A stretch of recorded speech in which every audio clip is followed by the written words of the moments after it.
हाँ जी बेटा जी। तो अगला क्वेश्चन उठाते हैं। क्वेश्चन नंबर है 6, फेवरेट चैप्टर से, रिकॉन्सिलेशन से। Manufacturing company disclosed net loss of 694 as per their cost records. Financial accounting में कहता है हमारा नेट लॉस इतना है। Following information were revealed as a result of scrutiny. ठीक है। Prepare a memorandum reconciliation account. कई नालायक पार्टियां हमारी ये पसंद नहीं करती, उन्हें स्टेटमेंट बना के ज्यादा मजा आता है। तो भैया ध्यान रखना होगा, यहाँ अकाउंट फॉर्म में काम करना है। तो इंस्टीट्यूट ने तो ऑब्वियस है अकाउंट ही बनाया हुआ है। तो मेमोरेंडम रिकॉन्सिलेशन अकाउंट यहाँ हम देख रहे हैं कि बना हुआ है।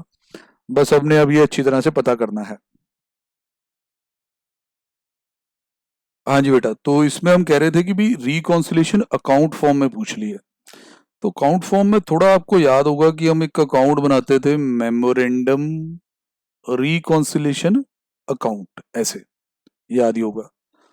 अब अकाउंट फॉर्म में ये होता है कि स्टार्टिंग पॉइंट आपको देखना होता है। नॉर्मली सर हम एज अ सवाल जो होता है वो C2F ही करते हैं, कि हम कहते हैं जी कॉस्ट रिकॉर्ड्स का डाटा है, उसको फाइनेंस से रिकंसाइल करना है। तो हम C2F जा रहे हैं। तो हमें अब देखना पड़ेगा कि कॉस्ट में क्या है, लॉस है या प्रॉफिट है। अगर तो लॉस है तो डेबिट से स्टार्ट कीजिए।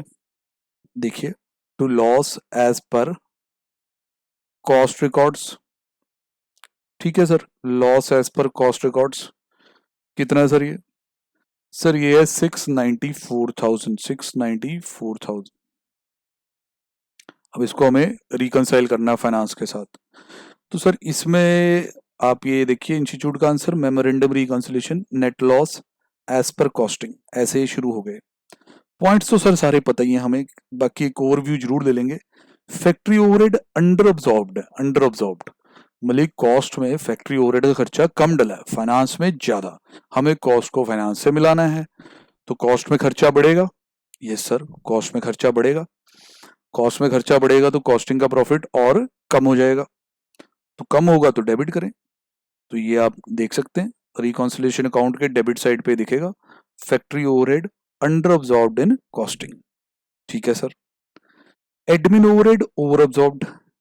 अब आप C2F रिकंसाइल कर रहे हैं, लिख के आया है कि admin over absorbed. Over absorption कुछ ऐसी सिचुएशन होती है कि जैसे फाइनेंस में खर्चा था 10,000, कॉस्ट में आपने डाल दिया 12,000।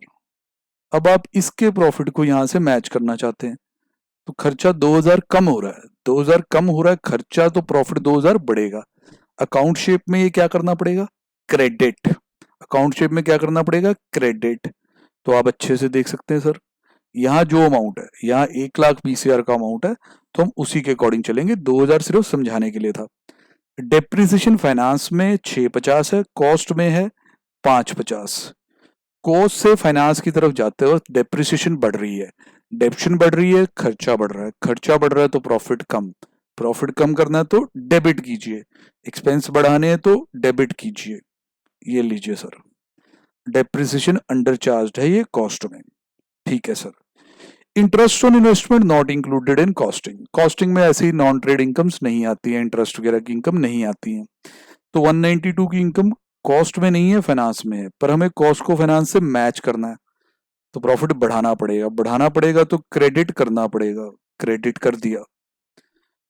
Income tax provided. अब ये खर्चा कॉस्ट में तो प्रोवाइड होता नहीं, फाइनेंस में होता है, तो आप कॉस्ट टू फाइनेंस जा रहे हैं तो डेबिट करिए। ये आ गया sir. Interest on loan funds in financial account. Interest on loan fund in financial, finance में खर्चा है, कॉस्ट में नहीं है, तो कॉस्ट में डेबिट कर दीजिए। बिल्कुल सर। उसके बाद कहता है transfer fee credited in finance. Finance में इनकम है, कॉस्ट में नहीं है, कॉस्ट टू फाइनेंस जाना है, इनकम बढ़ा लीजिए, क्रेडिट कर दीजिए। ये लो सर, अगला भी क्रेडिट, वो भी सेम ही चीज है। फिर सर डिविडेंड है, वो भी सेम ही चीज है। अब इससे सर बैलेंसिंग करना भी थोड़ा सीखें।